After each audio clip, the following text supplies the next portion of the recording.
Well, g'day guys, Ian South Oz here on this the 11th of March at about 1700 hours, 5 p.m.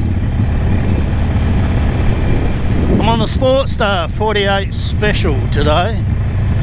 Now, can I go up this way? Yes, I think I can. And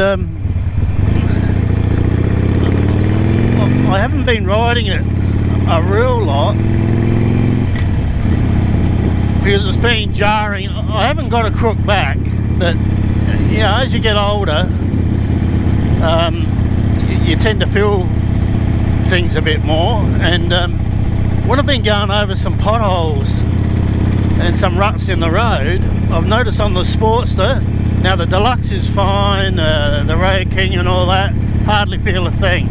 But on the damn Sportster, as soon as I go over a bump, it jars my back, and it's like, oh geez, that hurt.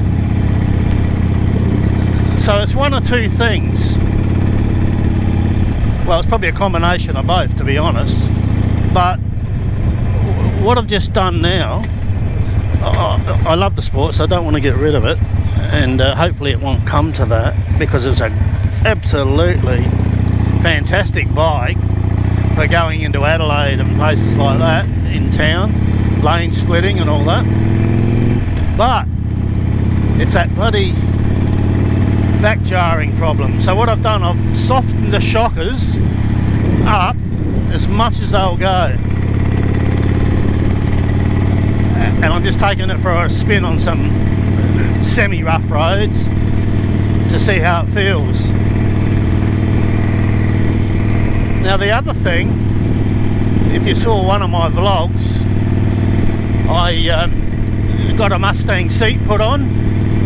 Now don't get me wrong, this Mustang seat to sit on is really comfortable. I've never had an issue with it. But I've been told they're, well, they are firm to start off with, and they reckon they will embed in. But like I've done, you know, about 1500 Ks on it, and I'm not sure that it's embedding in at all, so I'm in two minds about that as well. So if anybody can help me out there, I'll show you the Mustang seat when I pull up. If anyone's got one, if you could let me know whether they actually do embed in over time, or when you get them from new they stay like that forever and a day. Because if that's the case, I think I might have to go a Sundowner, Harley Sundowner seat.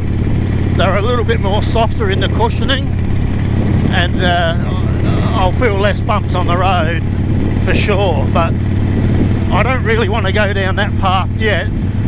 So if anyone can help me out with the Mustang seat, that'd be, you know, what their thoughts are. It'd be greatly appreciated. So yeah, it's a little bit better with the softer shockers from what I can feel already. I'll wait till we get up past the nudist camp up here. The road's a little bit rougher, and I'll see how it goes there.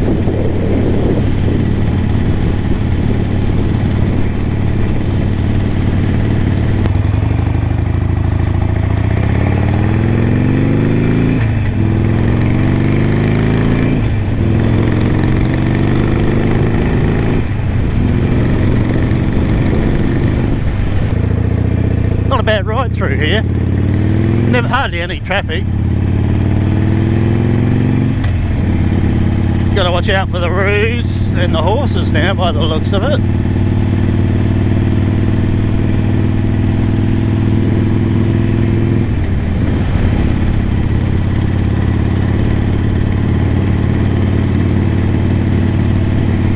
Big cat there.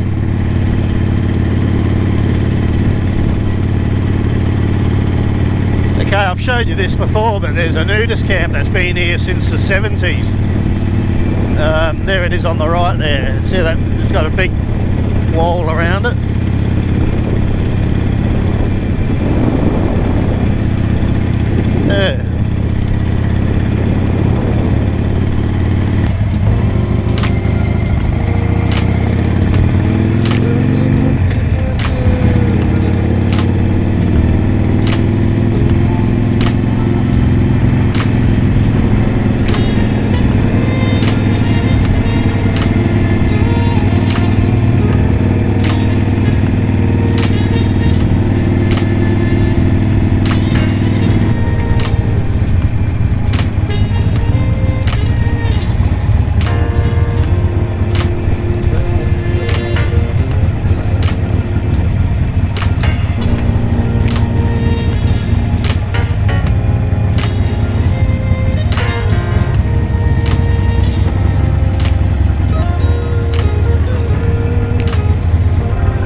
Well, g'day guys, here I am just out of Lyndoch at the Keese Winery.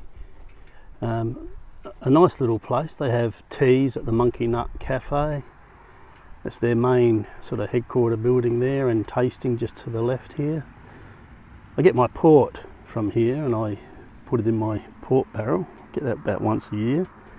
So yeah, if you're ever down this way at Lyndoch, drop in there and have a look.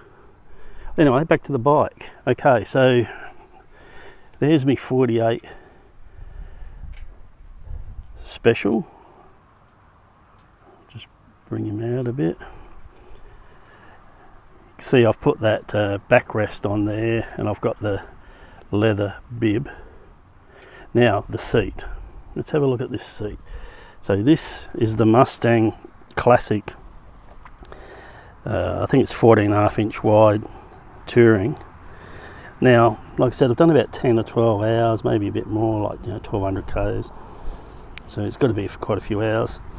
I think it's starting to soften up, but I'd be interested in if you could put in the comments below, just if you've had one, how long it takes to run in, or whether they stay hard all the time. So yeah, really enjoying the 48. It's a damn great bike for around town. I got rid of the Royal Enfield. I was over that, and this is basically taking its place for zipping down the shops, running a few errands, going downtown. I will take it tomorrow.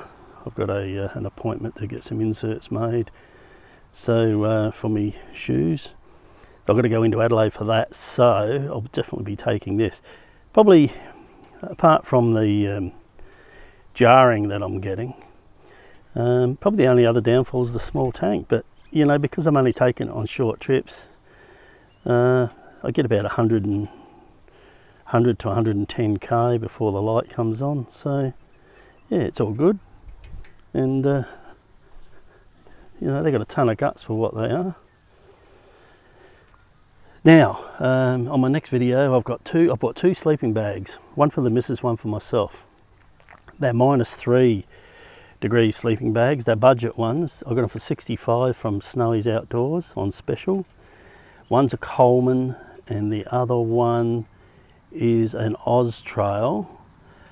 Both within a couple of dollars of each other. I'm going to compare them this week, work out which one I'll keep, and I'll give the other one to the wife. So we'll just compare them and see how well they're made.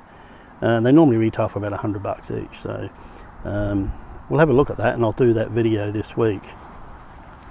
So thank you to my new subscribers, and I hope everyone's doing okay, and I'll catch you soon. Cheers.